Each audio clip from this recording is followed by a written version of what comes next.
फैज़ अहमद फैज़ की नज़्म फ़लस्तीनी बच्चे के लिए लोरी।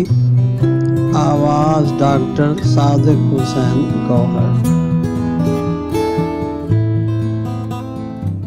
मत रो बच्चे, रो रो के अभी तेरी अम्मी की आँख लगी है।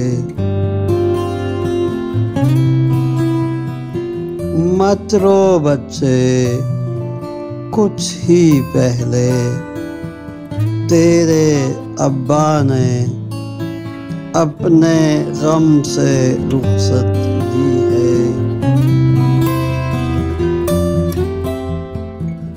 मत रो बच्चे, तेरा भाई अपने ख्वाब की तितली पीछे दूर कहीं परदेस गया है।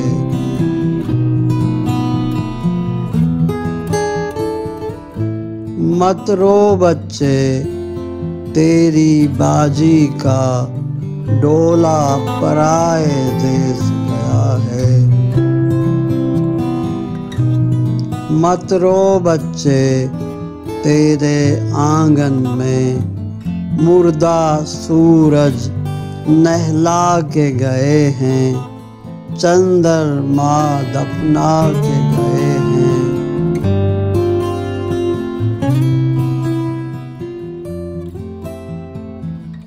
मत रो बच्चे, अम्मी अब्बा बाजी भाई चांद और सूरज, तू अगर रोएगा तो ये सब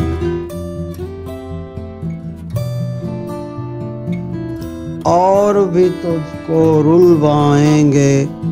तू मुस्काएगा तो शायद सारे एक दिन भेष बदल कर तुझसे खेलने लौट आएंगे।